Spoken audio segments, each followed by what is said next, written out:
윤작가 주석 TV 채널을 시청하시는 분들께 먼저 권고의 말씀을 드립니다. 성경이 오점이 없는 창조자 하나님의 말씀임을 증명하는 근거는 바로 성경의 예언입니다. 인류 역사에는 예언이 성취된 연대기가 기록되어 있습니다. 성경의 창세기 1에서 11장은 인류 문명의 발상지 메소포타미아 지대에서 최초로 인류 문명이 시작되기 이전에 약 2000년간 거성 문명이 있었다고 기록하고 있습니다. 그리고 메소포타미아 문명 이후 오늘날까지 약 4000년의 역사에서 일어날 일들을 예언했고, 더 나아가서 오늘날 하이테크 산업 기술의 기하급수적인 발전이 성경의 종말론에 관한 예언을 성취하고 있다고 기록되어 있습니다. 요한계시록은 성경 전체의 예언들이 성취되는 연대기의 순서를 알려주는 책으로 성경과 인류 역사 전체를 이해하는 틀을 제공합니다. 그러므로 요한계시록을 공부하는 것은 성경과 인류 역사와 도래할 인류의 미래까지도 이해할 수 있어 매우 중요합니다. 요한계시록 1장 3절을 보면 성경에서 계시록은 공부하는 자에게 축복을 약속하는 유일한 책입니다. 요한계시록을 이해하기 위해서 구약 성경의 예언 중에 성취된 예언과 아직 성취되지 않은 예언에 관한 사전 지식이 필요합니다. 성경적 진리 1에서 7편까지의 영상에 계시록을 이해하기 위한 사전 지식을 요약해 놓았기 때문에 먼저 보시기를 권고합니다. 44편 디 천년왕국 성전 에스겔 40장 5절에서 43장 27절 에스겔 37장 26에서 28절에서 에스겔은 하나님의 성전이 이스라엘 가운데에 세워질 것이라고 예언했습니다. 또 내가 그들과 더불어 화평의 언약을 맺으리니 그것이 그들과 더불어 영원한 언약이 되리라. 내가 그들을 세우고 번성케 하며 그들 가운데 내 성소를 영원 무궁토록 세우리라. 나의 장막도 그들과 더불어 있으리니 정녕 나는 그들의 하나님이 되고 그들은 나의 백성이 되리라. 나의 성소가 그들 가운데 영원 무궁토록 있을 때에 이방들은 나 여호와가 이스라엘을 거룩히 하는 것을 알리라. 에스겔 40장 5절에서 43장 27절에는 이 몇 구절이 매우 상세하고 정교하게 설명되어 있습니다. 이 긴 구절에 관한 연구는 에스겔이 제공한 자료를 조사하는 것으로 제한되어야 하며 몇 가지 중요한 특징만 강조해야 합니다. 천년왕국 성전의 다양한 측면을 논의하는 8개의 주요 부문이 있습니다. 첫 번째 부문은 40장 5에서 27절에 나오는 바깥 뜰에 관한 내용입니다. 에스겔은 바깥벽을 측량한 5절 이후의 바깥뜰 6에서 27절에 관하여 설명하면서 동문 6에서 16절 30개의 방과 바깥뜰 주변의 포장도로 17에서 19절, 북문 20에서 23절, 남문 24에서 27절을 언급합니다. 두 번째 부문에는 에스겔 40장 28에서 47절의 안뜰에 대한 설명이 있습니다. 네 가지가 묘사되어 있습니다. 첫째는 남문구역 28에서 31절, 동문구역 32에서 34절, 북문구역 35에서 37절로 구성된 안뜰의 문들 28에서 37절이고, 둘째는 제물을 준비하는 상 38에서 43절, 셋째는 사역하는 제사장들의 방 44에서 46절, 넷째는 제단 47절에 대해 선지자가 설명하는 내용입니다. 세 번째 부문은 에스겔 40장 48절부터 41장 26절에서 천년왕국 성전을 묘사합니다. 이 설명에는 현관 48에서 49절, 기둥 1절, 입구가 있는 성소 2절, 지성소 3에서 4절, 성전 벽과 방들 5에서 11절, 분리된 장소 12에서 14절, 성전 내부 15에서 20절, 성전 외부 21에서 26절이 포함됩니다. 이 모든 다양한 측정을 통해 이 특별한 성전은 이전의 모든 성전보다 더 클 것임이 분명합니다. 현재 성전 경내의 면적은 약 1.6km 정사각형이 아닙니다. 에스겔이 묘사한 성전을 수용하기에 너무 작아서 지형적으로 큰 변화가 필요할 것입니다. 그 때문에 새로운 여호와의 집 산이 필요할 것입니다. 네 번째 부문은 에스겔 42장 1에서 14절에서 바깥 뜰의 방들을 설명합니다. 다섯 번째 부문은 에스겔 42장 15에서 20의 바깥벽에 관하여 설명합니다. 여섯 번째 부문은 에스겔 43장 1에서 9절에서 셰키나의 영광의 귀환을 기록합니다. 셰키나 영광이 솔로몬 성전을 인증하고 승인한 것처럼 셰키나 영광이 떠났던 방향에서 돌아와 이 성전을 승인할 것입니다. 1에서 5절. 셰키나 영광이 돌아오면 다시는 이스라엘을 떠나지 않고 이스라엘 가운데 영원히 거할 것이라는 약속이 담긴 메시지를 선포할 것입니다. 6에서 9절. 일곱 번째 부문인 에스겔 43장 10에서 12절은 이스라엘의 죄악을 지적하라는 선지자의 명령입니다. 다가올 거룩한 의무에 비추어 볼 때 이스라엘은 현재의 죄악을 얼마나 더 부끄러워해야 하는가. 여덟 번째 부문은 에스겔 43장 13에서 27절에 나오는 제단에 대한 설명입니다. 이 설명에는 제단의 치수 13에서 17절과 제단의 봉헌 18에서 23절이 포함되어 있습니다. 그러므로 이것이 바로 1000년 동안 유대인과 이방인 예배의 중심이 될 천년왕국 성전입니다. 이 천년 제사장 제도와 희생제 에스겔 44장 1절에서 46장 24절. 에스겔의 이 세 장은 천년왕국 제사장 제도와 희생제를 규율하는 다양한 율법을 다루고 있습니다. 모세 율법의 계명과 유사한 점도 있지만 몇 가지 뚜렷한 차이점도 있습니다. 따라서 천년왕국 제사장 제도와 희생제는 메시아의 죽음과 함께 영구적으로 영원히 끝난 모세 율법의 부활로 간주되어서는 안 됩니다. 메시아 왕국 시대에는 완전히 새로운 율법 체계인 천년왕국 율법이 제정될 것입니다. 이전에 어떤 율법도 복원되지 않을 것입니다. 이 특정 성경 구절은 이 주제를 다루는 7개의 주요 부문으로 구성되어 있습니다. 첫 번째 부문은 에스겔 44장 1에서 3절에 나오는 동쪽 바깥문의 율법에 관한 것입니다. 이 구절은 천년왕국이 시작될 때 바깥 동쪽 문이 닫히고 천년간 다시는 열리지 않을 것이라고 말합니다. 1절. 동쪽 바깥 성문이 닫히는 이유는 셰키나 영광이 동쪽 문을 통해 돌아와서 에스겔 43장 1에서 9절 다시는 이스라엘을 떠나지 않기 때문입니다. 2절. 동쪽 바깥문이 닫힌다는 것은 셰키나 영광이 다시는 이스라엘을 떠나지 않을 것이라는 사실을 상징합니다. 그런 다음 에스겔은 이 동쪽 바깥 성문과 관련하여 왕자와 그가 갖게 될 권위와 사역에 관하여 설명합니다. 3절. 이미 보여주었듯이 왕자는 부활한 다윗이 될 것입니다. 다윗은 성문 앞에서 식사할 것이며 3a 절 현관으로만 들어갈 것입니다. 3b절. 이 문은 영구적으로 닫히기 때문에 현관으로 드나들려면 바깥들을 드나들어야 합니다. 이 성경 구절은 오늘날 황금문으로 알려진 예루살렘의 현재 동쪽 문과는 아무런 관련이 없다는 점을 지적해야 합니다. 이 구절은 문맥상 오늘날 예루살렘을 다루는 것이 아니라 천년왕국 시대의 성전문을 다루고 있습니다. 예수님 시대의 성문은 AD 70년에 파괴되었습니다. 현재의 황금문은 7세기에 지어졌고 훗날 십자군이 변경했습니다. 오스만 투르크 제국이 일부 파괴했고 16세기 초에 재건되었습니다. 1530년 터키의 예루살렘 총독이 성벽을 쌓아 올렸습니다. 두 번째 부문 에스겔 44장 4에서 8절에는 이스라엘의 현재 죄를 다시 한번 지적하는 셰키나 영광의 또 다른 메시지가 담겨 있습니다. 세 번째 부문 에스겔 44장 9에서 14절은 성전 관리인이 될 레위인의 의무에 관하여 설명합니다. 네 번째 부문 에스겔 44장 15에서 31절은 성전 희생제를 담당하게 될 사독 자손의 의무에 관한 내용입니다. 이사야 66장 21절에 따르면 이방인 제사장도 있습니다. 20장 메시아 왕국의 이방인을 참조하십시오. 다섯 번째 부문 에스겔 45장 1에서 8절은 이 장에서 이미 논의하고 거룩한 의무 또는 여호와의 집 산에 관하여 설명합니다. 여섯 번째 부문 에스겔 45장 9절부터 46장 18절에서는 왕자 다윗의 의무에 관하여 설명합니다. 의무와 관련하여 세 가지가 언급되어 있습니다.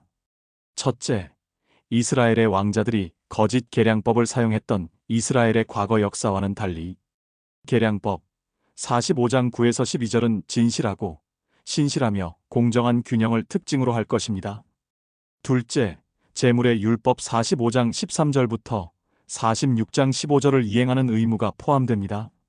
에스겔은 몇 가지 일반적인 지침, 13에서 17절을 나열한 후 신년 제물 18에서 20절, 6월절 제물 21에서 24절, 초막절 제물 25절, 안식일 제물 1에서 5절에 관한 율법을 동쪽 성문 안쪽에서 행할 것을 설명합니다. 동쪽 안쪽 문은 6일 동안 닫혀 있지만 왕국 기간 내내 안식일에는 항상 열립니다. 그런 다음 초승달 제물 6에서 8절과 특별 축제 제물 9에서 12절, 매일 희생제 13에서 15절을 설명합니다. 셋째, 왕자는 성전과의 관계에서 고귀한 지위 때문에 몇 가지 특별한 권리를 갖게 됩니다. 46장 16에서 18절. 일곱 번째 부문 에스겔 46장 19에서 24절은 제물을 삼는 율법에 관한 내용입니다. 예레미야 3장 16절에 따르면 솔로몬 성전에 있던 것 중에 천년왕국 성전으로 옮겨질 것 중에 하나가 언약궤입니다. 여호와가 말하노라. 너희가 그때 그 땅에서 번식하고 융성하게 되면 사람들은 여호와의 언약궤를 더 이상 말하지 아니할 것이요 가보지도 아니할 것이며 더 이상 만들지도 아니할 것이라. 메시아의 인격으로 오신 하나님께서 예루살렘에 거하시며 통치하실 것이기 때문에 언약궤가 필요하지 않을 것입니다. 게다가 언약궤에는 모세의 율법을 구체화한 돌판이 들어 있었습니다. 모세의 율법이 더 이상 유효하지 않다는 사실도 언약궤가 사라질 또 다른 이유입니다. 요약하자면 천년왕국에는 모세 제도와 유사한 몇 가지 특징과 함께 완전히 새로운 율법이 제정된 희생제 제도가 있을 것입니다. 바로 그런 이유로 천년왕국의 희생제 제도는 모세 제도의 복원으로 간주해서는 안 됩니다. 옛 제도와 새로운 제도를 포함하고 완전히 다른 목적을 위해 제정될 완전히 새로운 제도가 될 것입니다. 이 구절을 문자 그대로 받아들이는 것에 반대하는 일반적인 주장은 메시아가 이미 죽었기 때문에 왜 그러한 시스템이 필요한지에 관한 질문입니다. 메시아의 죽음이 죄에 대한 마지막 희생제물이라면 어떻게 동물 희생제물이 죄에 대한 속죄가 될 수 있는가? 따라서 어떤 사람들은 에스겔의 이 장들을 문자 그대로 받아들여서는 안 된다고 말합니다. 하지만 그렇지 않다면 에스겔은 갑자기 무의미해질 수 있는 많은 세부 사항을 제시합니다. 게다가 그 모든 세부 사항이 상징적인 것이라면 결코 그 상징은 설명되지 않습니다. 따라서 비문자주의자는 주관적인 해석을 할 수밖에 없고 추측에 의존할 수밖에 없으며 이러한 이유로 다양한 모순된 견해가 생겨났습니다. 문자 그대로 접근하는 것이 이러한 구절을 이해하는 가장 안전한 방법입니다. 에스겔 전체를 문자 그대로 받아들여야 하는 이유는 적어도 4가지가 있습니다. 첫째, 이것은 성경의 다른 곳에서 사용되는 일반적인 해석법이며 모든 신학은 적어도 성경의 일부분에서 문자적 접근법을 사용합니다. 세대주의자만이 문자적 접근법을 일관되게 사용합니다. 이러한 일관된 사용은 천년왕국 성전과 희생제가 있을 것이라는 결론으로 이어집니다. 둘째, 에스겔만이 천년왕국 성전과 희생제에 대해 말한 것이 아닙니다. 다른 선지자들은 종말론이 아닌 맥락에서 이러한 것들에 관하여 이야기했습니다. 천년왕국 성전은 이사야 2장 3절, 60장 13절, 다니엘 9장 24절, 요엘 3장 18절, 학개 2장 7절, 9절에 언급되어 있습니다. 천년왕국 희생제는 이사야 56장 6에서 7절, 60장 7절, 66장 18에서 23절, 예레미야 33장 18절, 말라키 3장 3에서 4절, 스가랴 14장 16에서 21절에 언급되어 있습니다. 이 마지막 구절은 메시아 왕국에서 초막절을 지키는 것에 대해 말하고 있지만 초막절을 지키기 위해서는 특별한 제물이 필요했습니다. 따라서 천년왕국 성전이나 천년왕국 희생제가 없다면 하나 이상의 구절과 하나 이상의 선지자가 우화적이어야 할 것입니다. 셋째, 에스겔이 묘사하는 성전은 천년왕국 성전만이 아닙니다. 에스겔은 8장부터 11장에서 셰키나 영광이 이스라엘의 첫 성전에서 떠나는 것을 묘사합니다. 성전과 성전에서 일어난 사건에 대한 묘사는 매우 문자적이라는데 모두 동의합니다. 에스겔 40장부터 48장에서 에스겔은 미래의 셰키나의 영광이 4번째 성전으로 돌아오는 것을 묘사합니다. 에스겔이 첫 번째 성전에 대해 말한 것이 문자 그대로라면 4번째 성전에 대해 말한 것도 문자 그대로 받아들여야 합니다.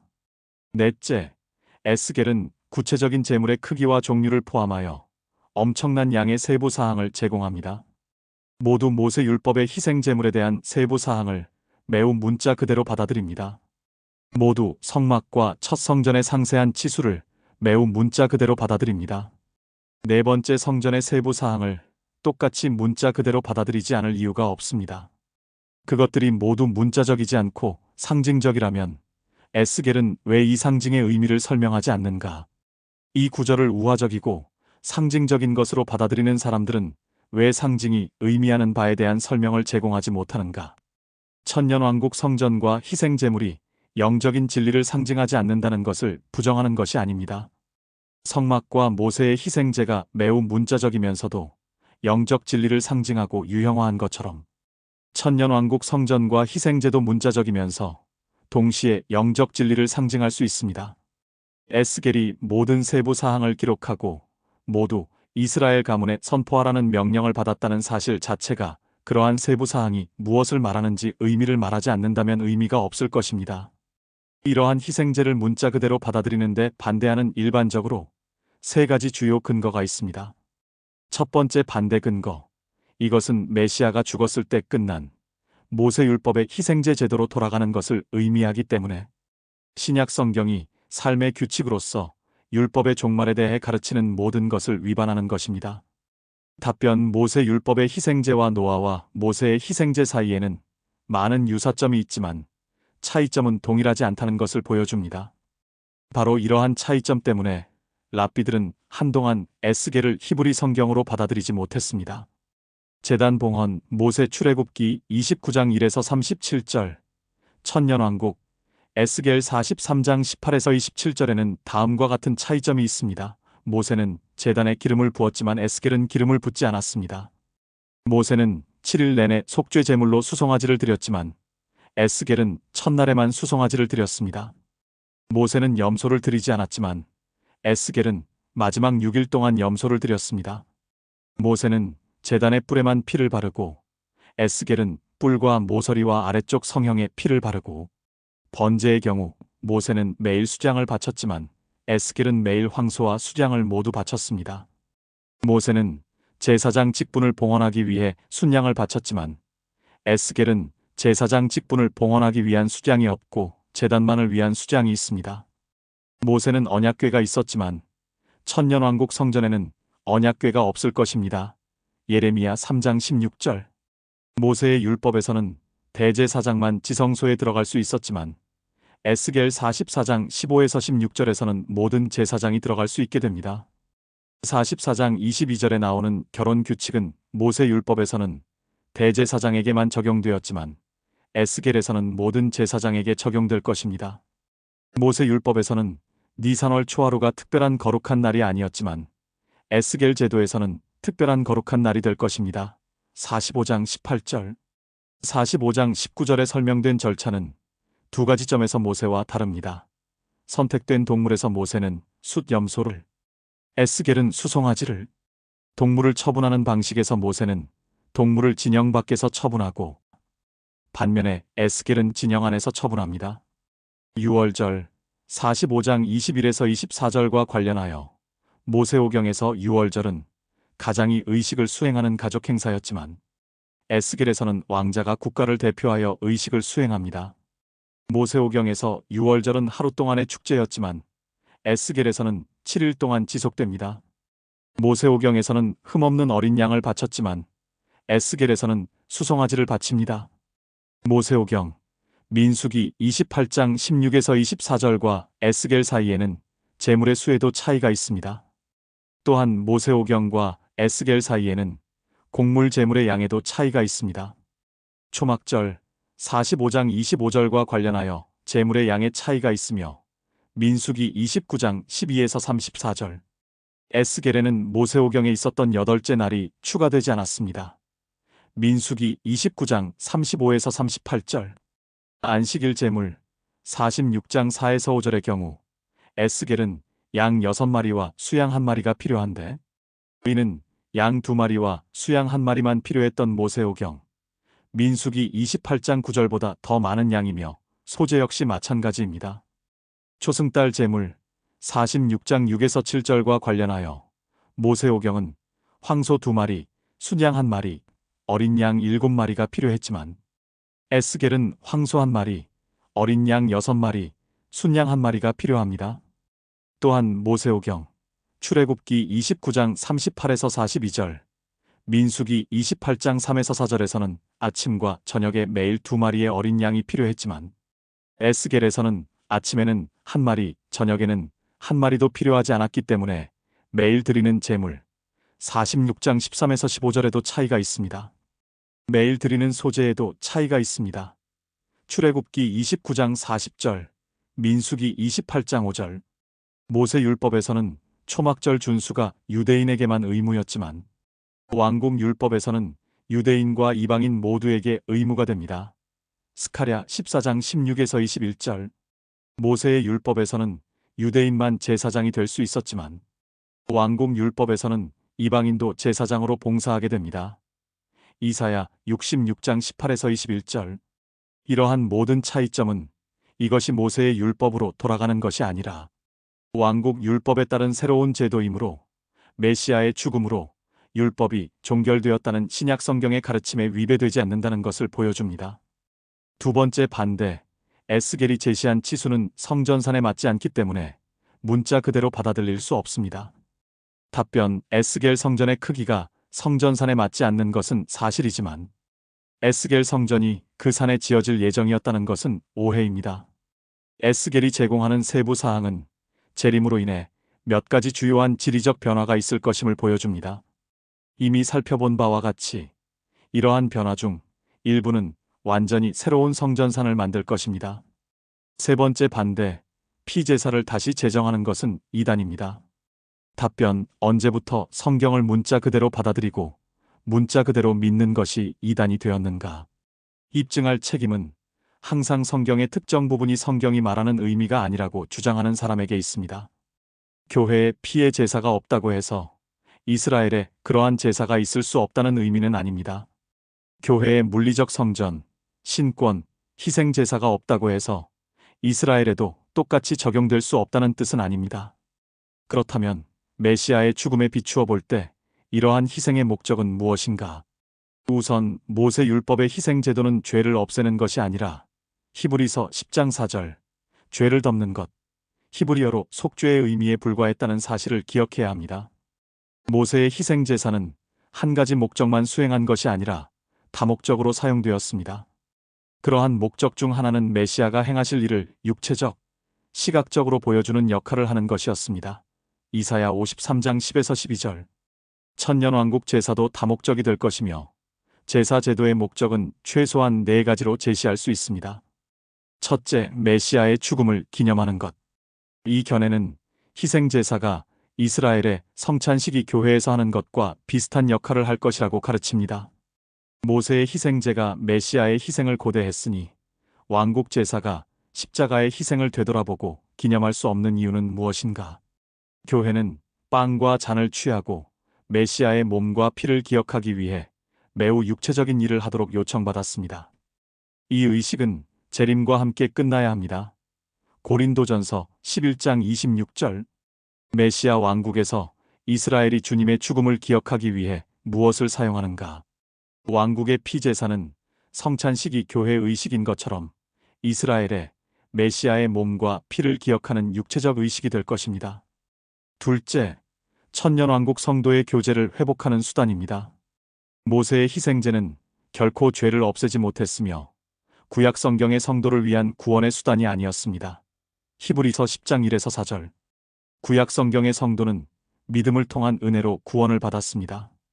피의 제사는 죄를 지은 모세 성도의 교제를 회복하는 수단이었습니다. 이 시대에는 신자의 교제가 고백을 통해 회복됩니다. 요한 1서 1장 9절. 천년왕국 희생제도는 죄를 없애지는 못하지만 죄를 지은 천년왕국 성도의 교제를 회복하는 수단이 될 것입니다. 셋째, 의식의 부정에 대한 의식 정화. 시키나 영광은 천년왕국 성전의 지성소 안에 있을 것이기 때문에 의식적으로 순결한 상태에서 성전 건물에 접근하는 것은 불가능하므로 의식적인 부정함을 정결하게 하기 위한 희생제가 될 것입니다. 아이스는 이를 이렇게 표현합니다. 미래의 천년왕국 희생에 대한 비평가들은 과거와 미래의 모든 희생이 항상 죄에 대한 그리스도의 마지막 희생을 묘사한다고 가정하는 것 같다. 그렇지 않다. 성경에는 다양한 희생제의 목적이 있었다. 모세 제도의 희생제물의 압도적 다수는 제사장과 다양한 의식에 사용되는 물건의 정화를 위한 것이었다. 많은 희생제물이 성전 의식의 참여자와 물건을 정결하게 하는 의식적 속죄를 행했기 때문에 과거에도 속죄가 효과적이었지만 여전히 그리스도의 미래 희생이 필요하다고 말할 수 있는 이유이다. 우리가 빨래를 끝내지 않는 것처럼 의식적인 정결은 지속적으로 필요했다. 에스겔에서도 마찬가지이다. 에스겔 43장 20절과 26절에서 속죄는 제단을 의식적으로 제사에 적합하게 만들기 위해 제단을 정결하게 하는 것을 구체적으로 언급하고 있다. 속죄의 다른 유일한 용도는 또한 더 많은 예배의 적절한 기능을 위해 의식의 순결을 유지할 수 있도록 대상을 정결하게 하는 것을 말한다. 에스겔 45장 15절, 17절, 20절. 에스겔의 모든 희생제는 성전 봉사를 위한 제사장들의 정결과 관련이 있어 그리스도의 속죄 희생을 구체적으로 묘사하거나 나타내지 않는다. 희생의 존재와 목적은 그리스도의 완성된 사역을 약화시키거나 예언 구절의 정상적인 문자적 해석에 위배되지 않는다. 에스겔 40장에서 48장의 어떤 내용도 그리스도의 죽음이나 신약 성경의 가르침과 상충되지 않는다. 에스겔에 대한 문자적 이해와 신약 교리 사이의 모순은 구체적으로 살펴보면 사라진다. 제리 헐링거도 같은 결론에 도달합니다. 세대적 특징을 유지하고 에스겔 본문을 정직하게 다루며 그리스도께서 십자가에서 행하신 일을 결코 폄하하지 않는 해결책이다. 이 연구는 천년왕국 동안 동물 희생 제사는 주로 의식의 부정함을 제거하고 에스겔이 구상한 성전이 더럽혀지는 것을 방지하는 역할을 할 것이라고 제안한다. 이는 야훼의 영광스러운 임재가 죄 많고 부정한 백성 가운데 다시 한번 지상에 거할 것이기 때문에 필요할 것이다. 새 언약에 명시된 대로 1000년 동안 지상에 거하시겠다는 하나님의 약속 때문에 희생을 통해 그분의 임재를 보호해야 한다. 또한 이 희생 제도는 천년왕국, 영화롭지 못한 인류의 일부 인구가 포함된 이 1000년 동안만 지속된다는 점에서 일시적인 제도가 될 것이라는 점도 덧붙여야 한다. 영원한 상태에서는 새 예루살렘의 모든 주민이 영화롭게 될 것이므로 야훼의 거룩함을 더럽히는 전염성 불순물의 원천이 되지 않을 것이다. 넷째 신권 왕국에서의 생명과 육체적 축복의 특권. 그레이스 신학교의 존 씨 휘트콤 박사는 천년왕국 희생제사에 대한 추가적이고 중요한 관점을 제시합니다. 천년왕국 성전의 미래 기능. 에스겔 40장에서 48장은 그리스도의 완성된 사역을 고려할 때 세대주의자들에게 오랫동안 문제가 되어 왔다. 구약 성경 희생제의 원래 신권적 목적에 주목함으로써 이 문제에 대한 빛이 비춰진다. 이 목적은 그리스도의 구속 사역의 목적과 기능적으로 구별되었다.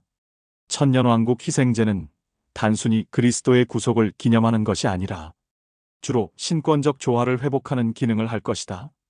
구약 성경의 규정과 에스겔 40장에서 48장의 규정 사이의 차이점은 이 해결책의 관점에서 설명할 수 있다. 휘트콤은 동물 희생제물의 목적과 메시아의 희생제물의 목적 사이에는 기능적인 차이가 있었다고 강조합니다. 구약 성경에서 동물 희생제물의 기능은 무엇이었는가? 라는 질문에 휘트콤은 다음과 같이 답합니다. 휘트콤은 히브리서 10장 4절과 11절을 증거로 들며 동물 희생제물을 바치는 사람의 영적 죄책감을 결코 제거하지 못한다 라고 답합니다. 물론 이것은 모든 학파의 모든 신학자가 일반적으로 동의하는 내용입니다. 그러나 휘트콤은 또한 희생제물이 메시아와 그의 무한한 속죄를 위해 이스라엘을 준비시키기 위해 하나님께서 이스라엘에 주신 단순한 가르침의 상징이었다고 말하는 것도 마찬가지로 잘못된 것이라고 지적합니다. 이것이 동물 희생제의 분명한 목적이었지만 구약 성경 이스라엘 사람들의 관점에서 볼 때 동물 희생제의 유일한 목적은 아니었을 것입니다. 휘트콤은 모세 율법의 여러 구절을 인용하여 동물 희생제가 용서와 속죄와 관련하여 어떤 역할을 했는지 보여줍니다. 진짜 문제는 용서와 속죄가 일어났는지에 관한 여부가 아니라 용서와 속죄의 정확한 본질입니다. 휘트콤은 어떤 일이 일어났든 그것은 일시적이고 유한하며 외적이고 율법적인 것이지 영원하고 무한하며 내적이고 구원론적인 것이 아니라고 말합니다. 요점은 이러한 용서와 속죄는 영적인 것이 아니며 법적으로 규정된 희생제, 제물 및 기타 모세의 요구사항을 충족하는 것조차도 행위로 영적으로 거듭난 사람은 아무도 없다는 것입니다.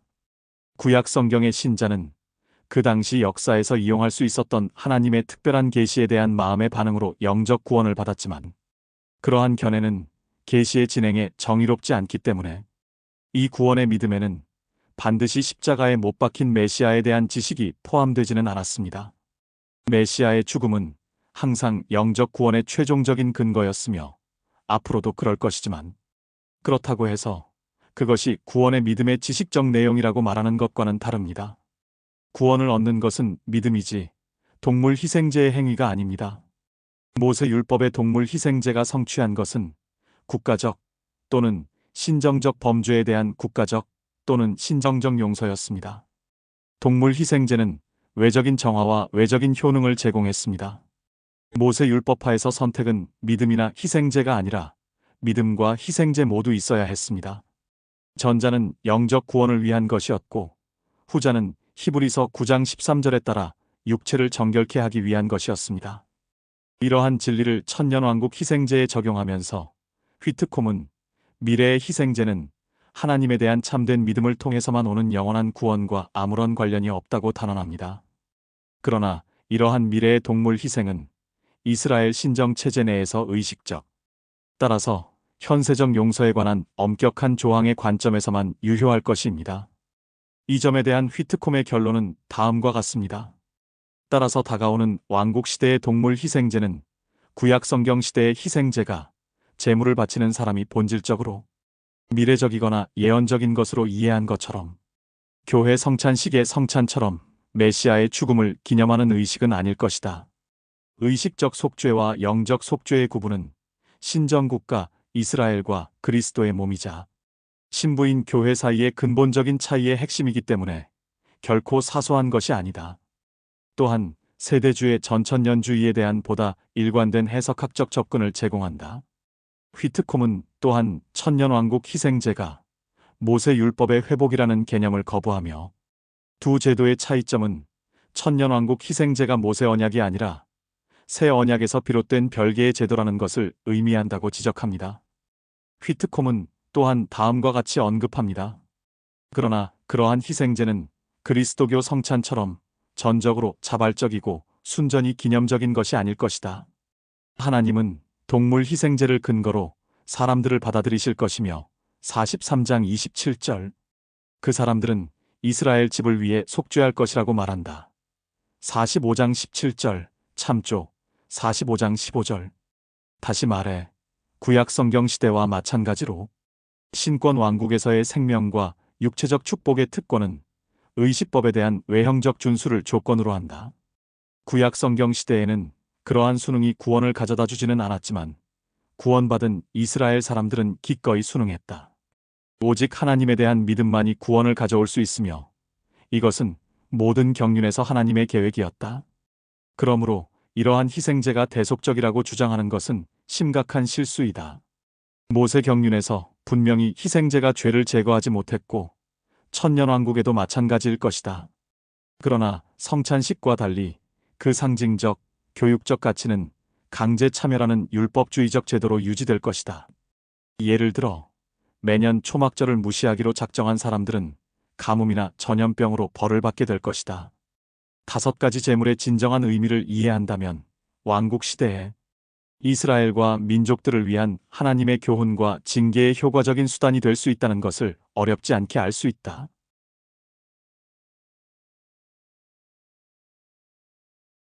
성경이 창조주 하나님의 말씀임을 증명해 주는 것은 바로 예언입니다. 구독과 알림을 설정해 놓으시면 매주 일요일 오후 7시에 올리는 요한계시록 주석을 보실 수 있습니다. 요한계시록은 구약 성경의 모세오경과 예언서들 그리고 신약 성경에 흩어져 있는 모든 예언 중에 이미 성취된 예언들과 오늘날 현재 성취되고 있는 예언들과 성취가 임박한 예언들을 구별하는 틀을 제공합니다.